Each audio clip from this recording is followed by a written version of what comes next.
May as well get this over with. Hello, Zeos Pantera, the host of In Ear Fetish.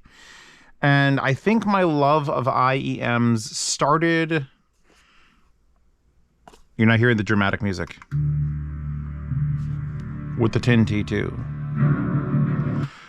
And so many revisions have come through this desk and my other desk in my old apartment because it's been years since the Tin T2 launched. And just like its predecessor, it's $53. I think it was $50 for the original TT2.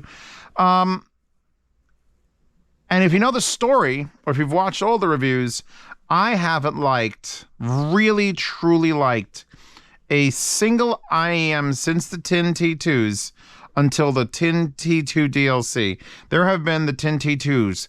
Then there was the Tin T2 Pros, the Tin T2 Plus, then the Tin T3s, Tin T3 Plus, T4s. They just kept making the T higher, and it never got better. Then they made the Ps, which are very good, which are the planar ones. And then they started going back to the T2s and doing more and more and more. Then there was something else. And then there was finally this Tin T2 DLC. And it's the first one that actually is back in my box and is something worth listening to. So I had hope that maybe, even though that's legitimately a dual 10mm dynamic, just like the original Tin T2, it is a worthy successor to that classic. There's the original Tin T2, still available. And if you get it with an upgraded cable, more money than the original. But they have changed the original to be 2-pin. The DLC is a 2-pin. The Tin T2, now, the original one is now a 2-pin. Why the flying fuck of all that is holy and good with this world? Why are the Tin T2 Mark II MMCX? Oh, wait. Dramatic music is playing, so I'm taking them out of my ears. They don't look much like the original Tin T2s. They do have the barrel. Here's the barrel, and the barrel comes off, and it has this wonderful large thing that could absolutely house a 2-pin adapter, just like the other. What? Huh? Look, let's pretend just straight off the bat that this doesn't have MMCX. All right, let's pretend it's got 2-pin. In fact, you can even buy these adapters. Zeos, if you remember, link these adapters. Look, where's they? Well, there's one.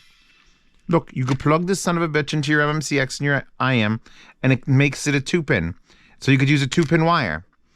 Or you could buy the $360 set of my collab cable. All my collabs linked in the description. Get the purple Asylum cable, and you could change the tips on it to make it MMCX. Forget that. Let's talk about sound and everything else. Here's the package. Box, you saw. It's got a fake looking book. Look, it's got a book. They don't make books this size, but it would kind of be cool if they did. I'd actually read books if they were like this dimension. The trying to be like the original Tin T2 foam tips, but they lost that magic. It was only that first run of Tin T2s had the best foam tips in existence. And everyone's like, no, these are them. And no, these are like mediums, and those are like extra larges and super soft. So you got these and some silicone tips and a cute little box. And then you get a wire that I kind of hate. Ignore this adapter. That's my Dunu adapter. 3.5mm. I don't hate the knurling on this. It's when we get to like this. It's a 4-wire, but each wire of the 4 wires is made up of 2 wires that are also twisted. So it's really an 8-wire, but it's so like, it hurts to like touch. It feels like something you put around a tree and then saw it back and forth to remove the tree. Those do exist, by the way. Rope saws exist. Plugging it back into a $1,000 amplifier. I want to also point out, these are fucking hard to drive. So these are a 10 and a 6mm. Not like the original Tin T2s where it was a 10 and a 10, and they did whatever they were doing with the 10 and the 10. This is a 10 and a 6. And the 6 is called the tweeter. And some motherfucker balanced it wrong because these are sharp. If it wasn't enough that they fucking, for some reason, with no holiness was involved, And you can see it's an MMCX. Because look, I could spin around. This is one of the benefits of MMCX is you can do this. The problem is if you do this for like an hour one day, then MMCX will just simply stop working. Because MMCX are a very small, very weird, very finicky connector, and they tend to break if you unplug and plug and unplug and plug, or if you move a lot, they'll loosen up and eventually they start losing contact and you're like, what the fuck's wrong with my IEM? I don't like MMCX. If you do, great, that's fine. I don't know why they brought it back. Also, the build material of this, I'm trying to, hold on, I'm trying to.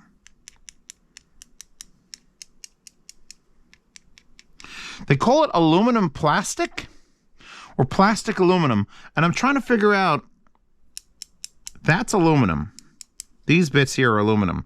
I think the barrel itself is plastic now. Maybe? I just got a knife and start digging at it. Either way, they're lighter than the original tin T2s. I put my tips on, the render tips, because if you're going to get the kind of seal that the original purples, original blue was going to give you, it would be these. So I put them up in my ears, and I was switching. I actually started on the Y11 Topaz, which is the softer, warmer, Class A sounding amp. And I was like, oh no. And then I'm taking the volume all the way to near past half on low gain.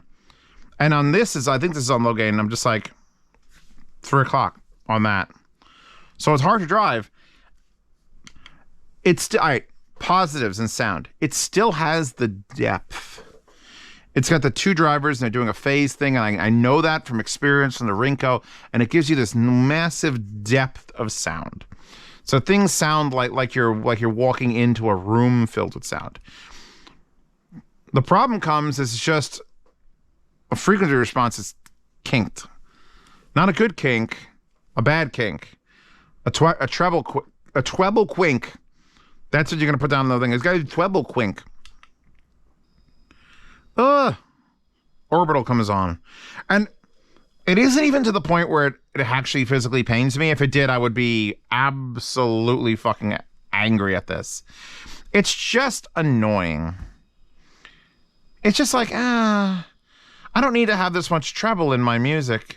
I guess maybe their thinking is if they have 6 tin T2s, and I'm pretty sure there've been like at least 4 over the years, maybe everyone could buy one of each and it'd be like, I want the tin T2 with more treble today. Or I want the tin T2 with more bass today. Bass, by the way, is acceptable but not great. Hold on. Dun. Boom. No, no, no, no, no, no, no, no, no. That is the Fleetwood Mac, The Chain, but it's by Uncle, Unkle. So it's some sort of remix, or it's basically a song, but I don't know like why it's an Uncle remix. There it is. And I would love to listen to the song, but it just sounds like the bass has been dropped down a little bit and treble's been kinked up a little bit.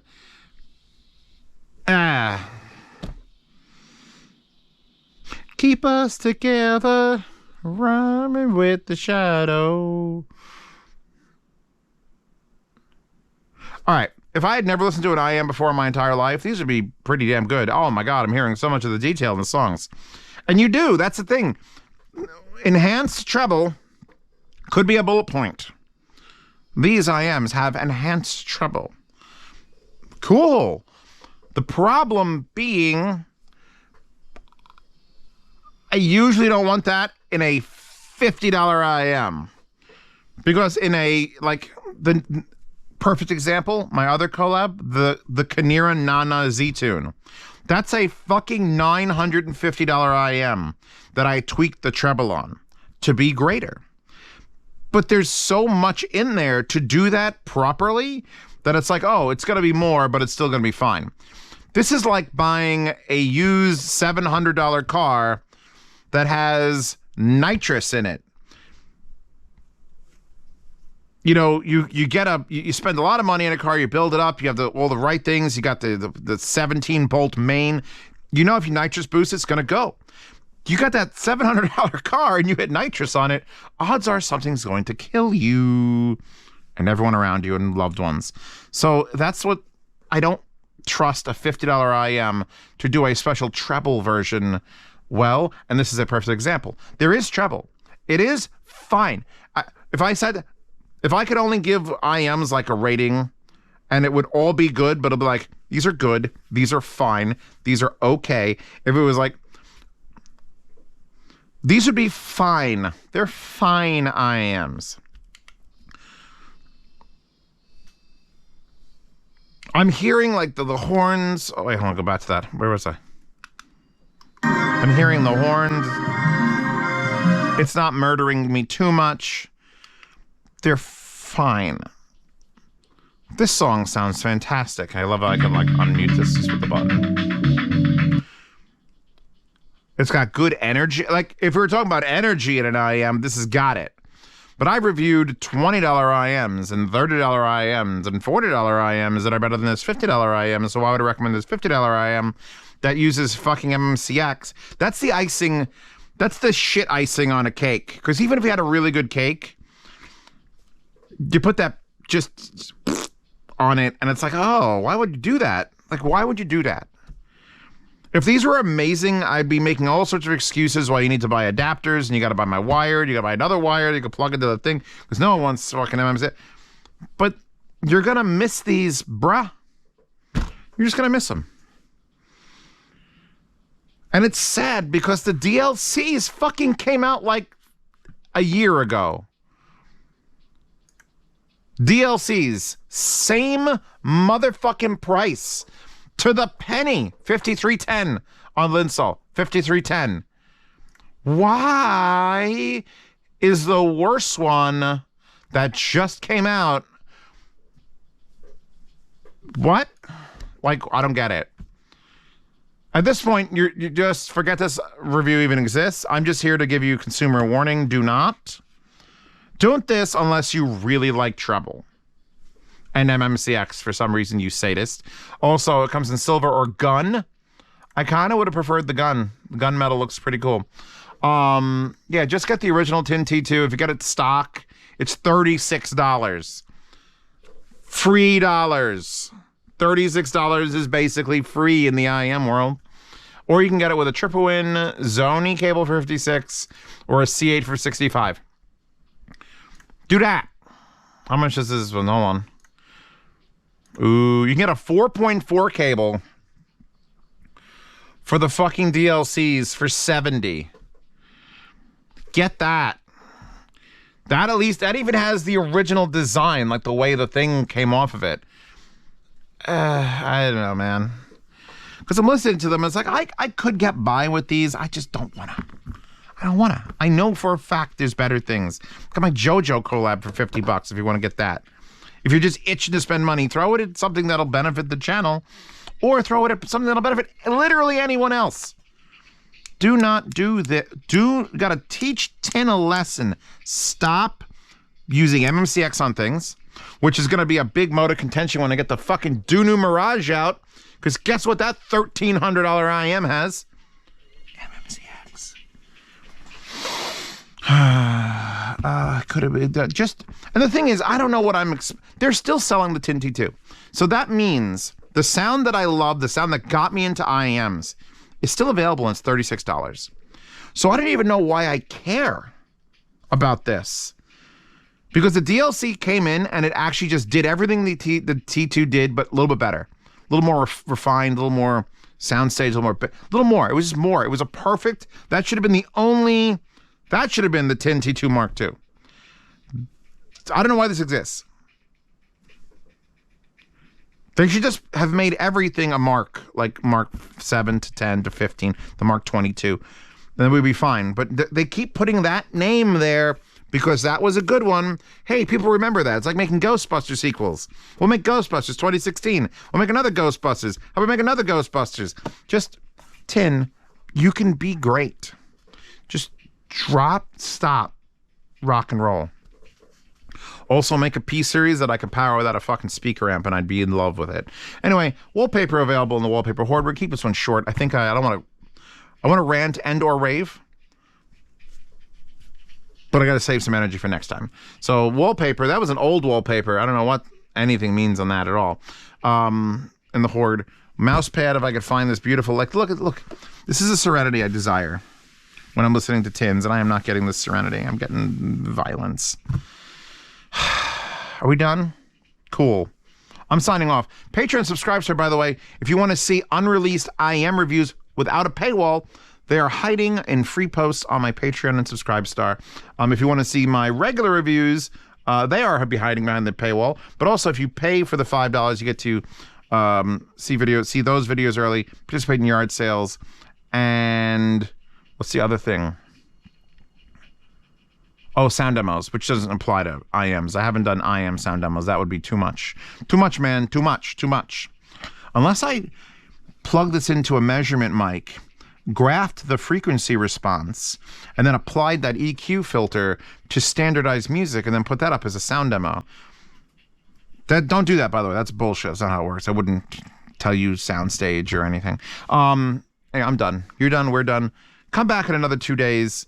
After today, tomorrow will be an unboxing. Then the day after that will be a big channel review. Then there'll be another IEM review, and then an unboxing and a big channel review, and then an IEM review, and then an unboxing, and forever and ever and ever on infinitum. Thank you again. You're not even expensive enough to sell for profit.